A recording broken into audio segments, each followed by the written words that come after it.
Welcome to Peter and Ruffy's Football Show. We're live on PLZsoccer.com. Don't forget, if you hit the subscribe button, you can join the football family. And if you hit the bell as well, you'll get all the notifications of when we are on live on the programme. We'd love to hear from you. Of course, everybody's getting into that festive spirit. No surprise that even Tam has got that kind of a Christmassy feel about him, because Tam McManus joins me. Tam, under instruction from your wife, you're sporting a fantastic Christmas t-shirts. Yes, wee elf on there. I've got that for my Christmas, so I was ordered to wear that today on the show from the good lady.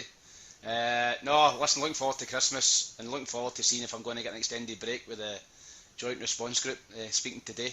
So we'll need to wait and see.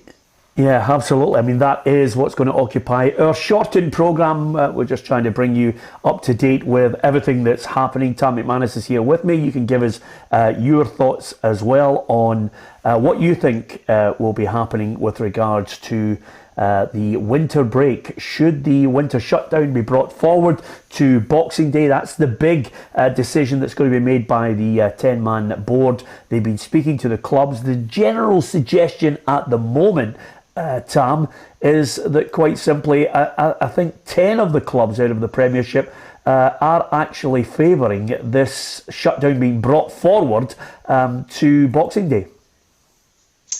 Yeah, listen, I think that's the most sensible idea from everyone involved. Obviously, there's no guarantees that this kind of restriction is going to last for 3 weeks. That is the only problem by, I think, closing down a week early. So we just have to wait and see. I think, listen, we experienced it last season, both days going to games with no fans there. It was terrible. It really was soulless. So, listen, I think the right idea is to try and even bring the winter break forward. And ensure fans that are maybe back in the 14th or 20th of January, and maybe the numbers are down from the government. So, listen, I hope they come to that decision, but if they don't and we have to plough on through the closed door games, then so be it. I think it's a difficult one for the SPFL and the clubs to come to terms with. I think it's the government's decision that's going to put them in this pickle, so whatever decision they come to, I think everybody will need to support it and get behind it. Yeah, I quite like Stuart McLean's post on our YouTube feed. He says, we've got to call the league now. It's the only option, says Stuart. So clearly, and I always like to, try and put this out right away, Tam. There's no such thing as sporting integrity in Scottish football. You only have to look at the evidence of the last 2 years to work out the way clubs have conducted themselves. They're backstabbing. Of course, they act out of their own self-interest as well. Yeah, we're just waiting on the WhatsApp group rejoining with Partick Thistle and Dundee, and Hearts getting relegated again. Listen, there's no integrity in football. There's no loyalty in football. Everybody will get into that meeting yesterday with their own agenda. I looked at Aberdeen could possibly miss out on 750 grand with 2 big home gates coming up. Rangers, they'll be looking to play Celtic behind closed doors, looking to play Aberdeen behind closed doors. So I think everybody will go in with their own agenda and what they want, but I think overall they've got to come to the right decision. And as I said earlier, I don't know what the right decision is. It's difficult to tell because we don't know if this is just going to be restrictions for 3 weeks. The last time this happened last year, it was about 6 months. So everybody will go in there, they'll say their piece, and then it's up to the SPFL board to make a decision at the end of the day, and they'll make a decision and everybody will have to get behind it. Yeah, and with that in mind, I put a little poll out on Twitter this morning, Tam, just to kind of gauge the way people were thinking about this, explaining obviously that the situation is 3 options which are going to be discussed and are being discussed as we speak. At 3 o'clock it all started. And the 3 options were basically, do you want the 3-week shutdown? That's, of course, the shutdown, the winter break brought forward. Do you want to continue with 500 fans until the agreed shutdown? Or do you want a hybrid of the above to come out? So that's what they're discussing at the moment, and whether Boxing Day is when it's all called to a halt. And let's not forget, over and above that, we're faced with a situation, Tam, where clubs are day by day, hour by hour, announcing that more players are getting COVID. They're struggling to field a side, and we have this kind of a double-edged sword of St Mirren, who have basically lost almost an entire team. But if they can provide 13 players with a goalkeeper, then the SPFL are saying you have to play the game tonight against Celtic, which I would presume, if you were a Rangers fan, you're thinking that's not good. Celtic facing a far weakened St Mirren team. No, it's not good. It's not good for the competition and the integrity of the Premier League. And St Mirren are in a very precarious position just now, and it's people's health that is at risk. They're coming out with lots of COVID numbers. I know they recalled two young lads from East Kilbride and a young lad from East Stirling. So they are trying to pull together and scrap together a team to play tonight. They obviously don't want to play, but if the SPFL force them to play, then they're going to have to fulfil the fixture, or else I think it's a 3-0 defeat. So they've got to try and fulfil that fixture. Rangers played a weakened Dundee United team at the weekend there. Dundee United fans will point to that and say, well, we had to play 5 or 6 young kids in our team at Ibrox, albeit they performed well in a 1-0 defeat. So listen, I think for the whole, to be sensible about it, as you said, there's more and more cases coming out now of COVID. I think the real sensible decision would be let's just shut up shop for 3 weeks. Let's try and get the numbers down and then come back. And then if we come back and it's still the same, then we go and play behind closed doors. But if not, we can get fans in 3 weeks' time, then go and do that. But I think if you go and keep playing right through now behind closed doors, you're going to see a lot of teams, ravaged with COVID. And let's be honest about it, Tam. I mean, it's not only that issue. The bigger issue here for a lot of people, I mean, apart from obviously the self-interest, and I get everybody's perspective on this. The shutdown, the games should be played, but clubs are going to lose money. There are clubs who are now, going to be in some way, strapped by the fact that they're losing players. They should be able to field as strong a team as possible, but they are hampered by the fact that some players are not available to them. It's all in this mix that everybody's facing. But over and above that, if you're forcing them to play, Tam, COVID is the most important discussion here. But over and above that, the real pain for clubs, chief executives, owners, chairmen, you name it, is the fact that they're losing vast amounts of money. I mean, Aberdeen have mentioned that they could lose as much as £500,000 with this. Yeah, I said that earlier. Listen, clubs, have been forced to play. I don't think that's right. You need to take players' health into consideration as well. The players' families' health. If they go into the game and the opposition, there's no guarantees that this testing's got to get right up to the last minute. You could be players on that pitch who are maybe symptomatic, not showing symptoms of the COVID, and they go and infect another team, so another player. So listen, I think the sensible thing to do is to try and shut up shop for 3 weeks. As you say, clubs are going to lose a lot of money if we go and play behind closed doors. And over the last 18 months, clubs are desperate for every penny they can get. And what I don't understand is, I'm going to Easter Road tonight to watch Hibs against Aberdeen. There could be 14,000, 15,000 people there, tonight. And then on Boxing Day, there's going to be 500. So I just don't get some of the rules are bonkers. Why we can play tonight, we can't play in 3 or 4 days time. So leave it up to the scientists and the government, but I don't understand it at all. Yeah, I know Celtic have asked again. St Mirren have asked as well about the game tonight. St Mirren wanted it obviously postponed. It's been rejected once more because obviously, and I think you mentioned, Tam, to me earlier that St Mirren have actually recalled 2 or 3 players. Yeah, they have. They've recalled two young players from East Kilbride last night. I know a couple of guys up at East Kilbride, and they recalled a young lad, Kieran Offord, a striker from East Stirling, who just went out there on loan. So they are trying to cobble together as best a team as they can. And for the integrity of the league, that's not good. Celtic could go tonight and really batter St Mirren, and you've got all these young kids who are not ready to play. It could really damage their career as well. So, listen, it looks as if the game's going to go ahead. Listen, that's the SPFL's decision, but I don't agree with it. I think if you're really struggling to play a team and you're down to the bare bones and playing 16, 17-year-olds, then I don't think that's fair, and I think the game should be postponed. Yeah, and the other big problem here as well is there'll be quite a number of fans will be heading to that game, so does that increase their potential to infect each other and infect, again, a greater amount after that who head home after the game? Robin says, does any Scottish pundit deviate from the mainstream narrative? Well, what narrative are you talking about, Robin? What's your opinion on it? Is it a case of play the games? I mean, at the end of the day, everybody has an opinion. Everybody has that democratic right to, believe that games should be played. Should games be played when you're coming up against a team that has to basically field a weakened side because a number of the players have COVID? So you've got St Mirren coming up against Celtic tonight, and as we've just been talking about, Robin, St Mirren will be a weakened side against a Celtic side that, even with their injuries, could give them a very, very difficult 90 minutes indeed, and it could be, some would say, an easy 90 minutes for Celtic to get 3 points here.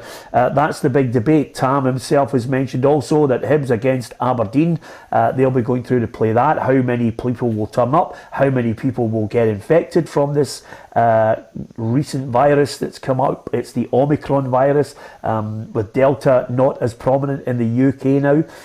These are all things that, and by the way, this is a football show. We are not in any way telling you must get vaccinated. We relay to everyone what the rules are and whether you get into football matches or not. With the vaccination and, of course, the vaccination passport. These are things that are all implemented and forcing fans to say, well, if you want to go to a game, you have to have these things available to you. In many cases, lots of footballers have to take lateral flow tests, and fans have to provide that as well. And especially at Easter Road, Tam, I mean, we're stopped before we even get into the actual ground. There's two guys there checking your passport, your tests, as well, before you even head towards the press box. Yeah, listen, as you said, we don't, people are free to do whatever they want in terms of vaccinations, but if you want to go to football matches, there's people there who are going to ask you for your vaccine passport, and, the last couple of weeks I've been up to the counter, and, I've asked to provide my vaccination passport, and I've had to do that, or else I wasn't getting in. So, if you want to go to football matches, you've got to do it.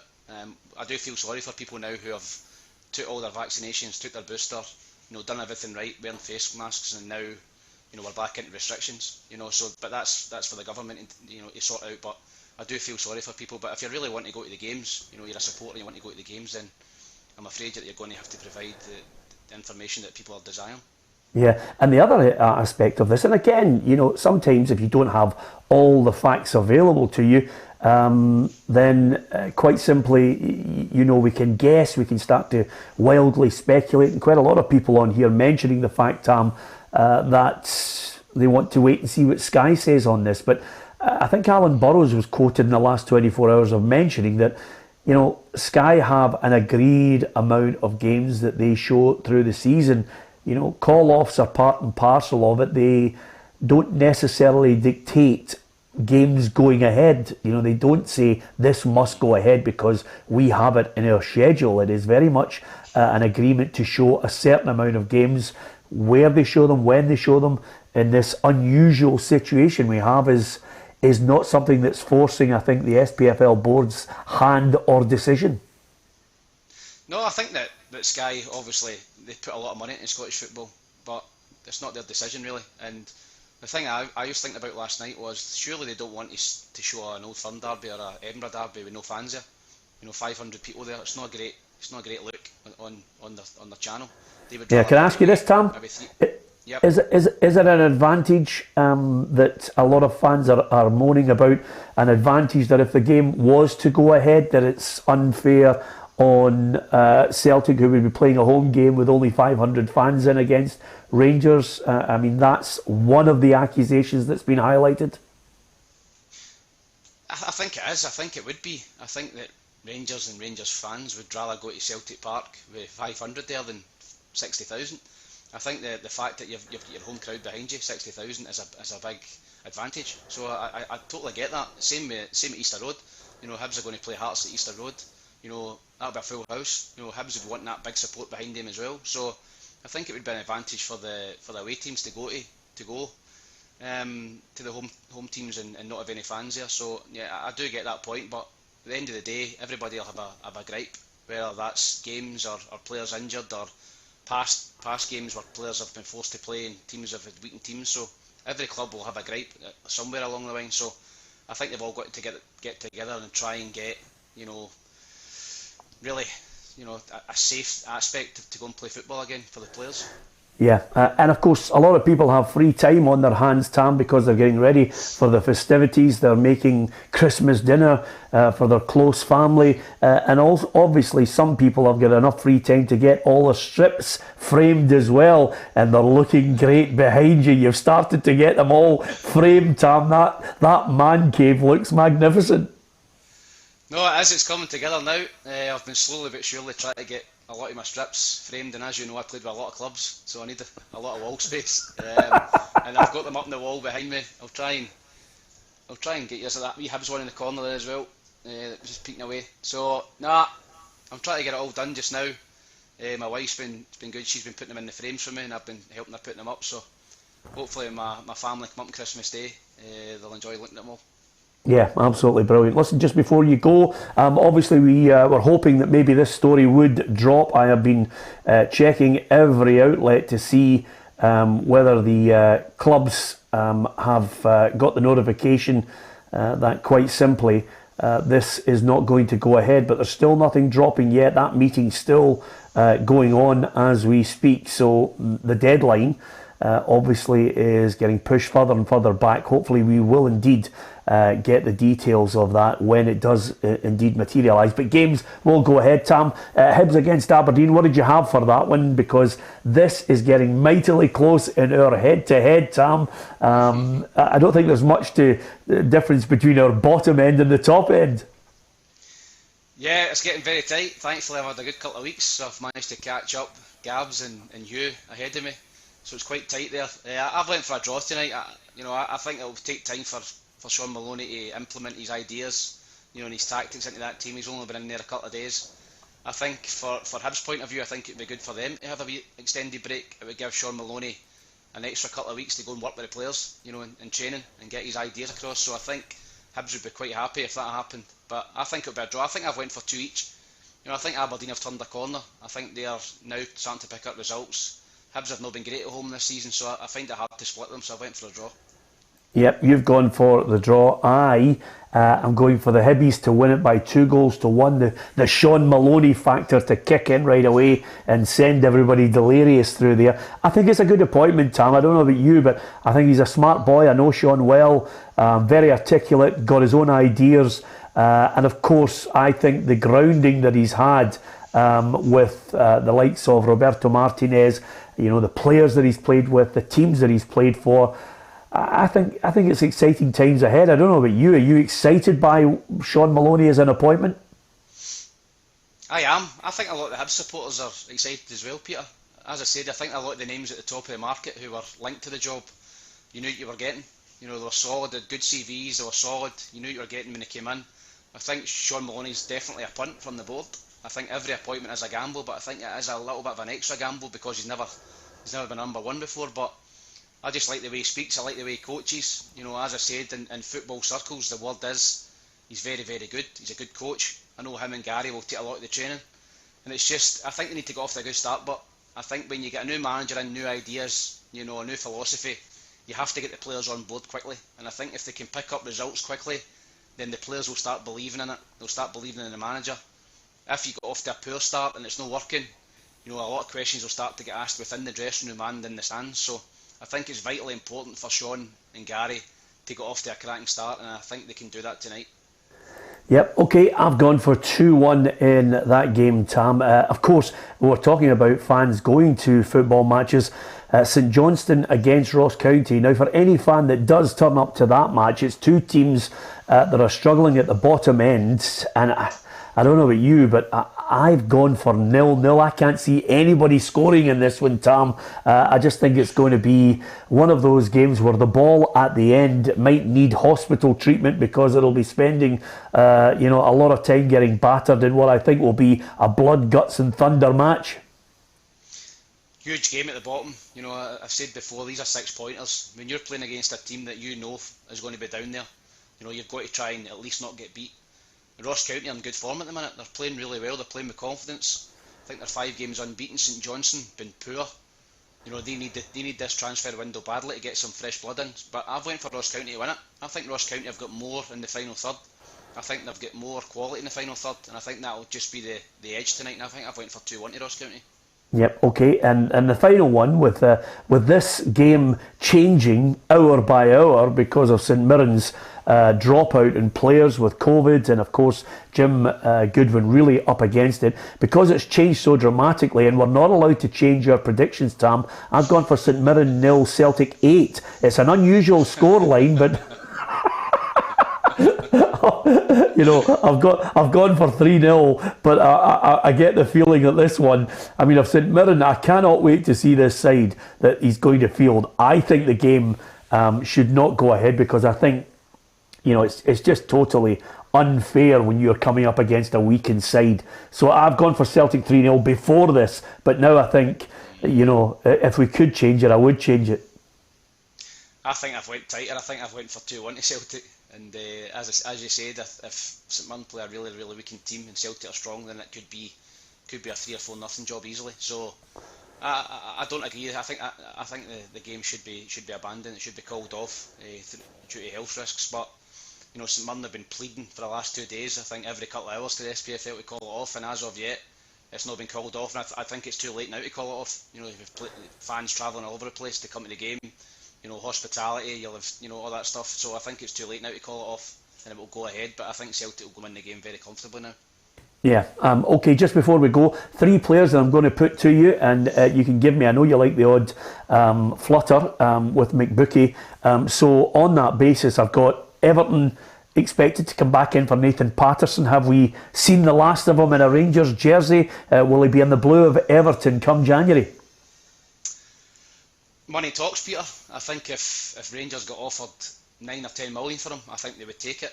Listen, I think he's a really, really promising young player, but you know, you've got James Tavernier there who's going to play every week. He's still 30. You're not going to turn down 9 or 10 million for a backup. You know, and is it the right move for the boy's career? I don't know. I don't think he'll play for Everton either. He's got more chance of playing at Rangers and more game time. But listen, money will talk, and if Rangers can get a big offer, 9 or 10 million, I think that's very, very difficult to turn down. Yeah, absolutely. The other man, Ryan Hedges, I don't think he'll be in an Aberdeen strip in January. I think the sensible money is he'll be heading down south. Is that fair? Yeah, he's been heavily linked to Blackburn Rovers, and you know, after playing under Tony Mowbray, you know, I can see why Tony would be interested in him. He's a Mowbray player. You know, he's a silky player. He's got guile. You know, good technique. Can play in behind the strikers. You know, can go by people. So I wouldn't be surprised if he signs for Blackburn, who are absolutely flying under Tony Mowbray. So I don't think he'll be at Aberdeen. I think he's been nobbled, and he'll be going down south in the pre-contract. And the last man, Tony Watt, would you give him double, treble, quadruple his wages to take him away from Motherwell? Yeah, listen, I think Tony's had a fantastic season at Motherwell. I do genuinely feel sorry for Motherwell and their supporters, because they've picked him up out of nowhere. You know, he was struggling in his career. He's come into Motherwell, and they've given him the opportunity. But as I said, there's no loyalty in football. He's out of contract. You know, he's playing out his skin. There will be bigger clubs interested. If he goes to England, you know, I think he's 28. He's probably looking at this. Can I get a 3 or 4 year deal, which would maybe cement me financially for life? So if he goes down to the English Championship, he's going to be getting 10 or 15 grand a week probably, and Motherwell just can't compete with that. So I think he'll be away, but I think Motherwell will try and sell him in January and try and get some money for him. Okay, the St Mirren game against Celtic does go ahead, and as Tam mentioned there, there'll be fans going to this game, travelling from fair distances. There'll be hospitality. What effect will that have on the players who are playing, the fans in the stadium? Should the game have gone ahead? Should the SPFL have acted quickly and more sensibly, or is it the right thing to do? And what about this call for the winter break to be brought forward to make it a 3-week shutdown of Scottish football? Well, they are meeting at the moment. The discussions are ongoing. When it breaks, you'll get all the latest news. Don't forget, you can download the PLZ Soccer app and you'll get all the latest breaking news on that. And we will discuss that tomorrow. Ruffy will be on with me tomorrow. Another 2 shows to go, and then we're going to have our own festive break. It would be great if Tam and all the boys could all get together, but even we had to cancel our Christmas party because it was the sensible thing to do. Although I felt a lot of pressure for the party to go ahead, Tam, I felt as if it was the sensible thing for us all just to wait for a later date. Yeah, it is a sensible thing to do. Listen, we were all buzzing for a night out, but the last one we had was during lockdown as well, which was murder. So, listen, people's health, so we can always have a night out another time, but it was disappointing that the Christmas night out was cancelled. Yeah, absolutely. Okay, and the other thing which I think everybody obviously has to bear in mind is to stay safe. And from our point of view, we want to see Scottish football in a healthy state with fans inside the grounds. If you are going to a match tonight, then do indeed stay safe. Tam obviously going to Easter Road for Hibs against Aberdeen. It's St Johnstone, Ross County and St Mirren against Celtic. We'll read out more of your thoughts. I can tell you, well done to James Lindsay. He's our Xbox competition winner. That Xbox will be on its way to James, a Rangers fan from Wishaw. Congratulations to you, James. There's a one-to-one with Gordon Strachan on at the moment. I sat down with Gordon to talk about his playing career and his management career. It is great, filled with great stories, good fun, emotional, and of course Gordon's insight into football, well worthy of listening on our YouTube channel, PLZ Soccer. Hit the subscribe button, watch Gordon give us your thoughts. There's lots more one-to-ones on the way as well, and we are releasing day by day all the way to Christmas and beyond dream teams. And I can tell you, Tam McManus has picked his dream team of the best 11 players he's played with. Don't tell us, but you've left out someone, Tam. I have, probably wrongly, but I've got to say that he came to this club at the tail end of his career, and he wasn't at his peak. But I've maybe made a boo-boo not putting him in. But you'll see soon enough. I think that's on Boxing Day. It's out. Yeah, absolutely. Can't wait for that. Tam McManus' dream team, and we'll get lots more people picking the dream teams of their favourite clubs, the best 11 they've played with. You want to see roughies. That's an absolute humdinger as well. So thanks to Tam McManus for joining us on the programme. We'll be back with us, looking forward to the new season as well. Thanks to you for sticking with us. Join Ruffy and myself for a shortened football show tomorrow at 4 o'clock live on PLZ Soccer's YouTube channel. Hit the subscribe button, hit the bell. You can download the app as well and catch Gordon Strachan on the one-to-one if you do indeed get a chance to do so. From Tam and myself, thanks for watching the show.